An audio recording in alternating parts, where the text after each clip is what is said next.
incwadi yomsebenzi wanamuhla ukenya nyumere haulo ya leshumi incwadi itlaba ndo akati mana ya pili ukaqala endimane lokuqala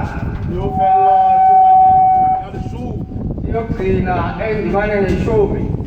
batayelo ya mmele ntate lesilezo sikababa nomama itlaba lwa lengolo la sebeletso letsatsi la kajeno safundela incwadi yomsebenzi wanamuhla ukenya nyumere haulo ya leshumi ebhukeni kanomeri isahluko seshumi itlaba ndo akati mana yo ya pili izafundwa ekuqaleni endimane yokuqala yofela timani ya leshumi iyokuphelela endimaneni yeshumi ngolo litlaba lwa kamaleni ya mabedi incwadi izawufundwa ngamalimi amabili litlaba lwa ka Sesotho izafundwa ngesisuthu liboyele libole Sesotho kapa Xhosa libuyele lifundwe ngezulu noma isiXhosa sirebe ya baba di ka dithapelo bese sibeka abafundi bethu ngomthandazo kopeni di sebetsa moya siqele nezindlebe zomoya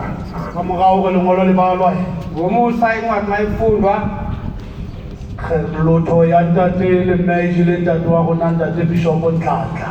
inkatho yethu yanamhlanje ibambe ubaba wethu Bishop Mpatsi ka ba saba le mantse he hodima lengolo le uye kozaba namazwi phezu kwaleyo ncwadi labe sirebe ya baba di ka thapelo beka abafundi bethu ngomthandazo kopeni di sebetsa moya cele nendlebe zomoya re ba beng ka thapelo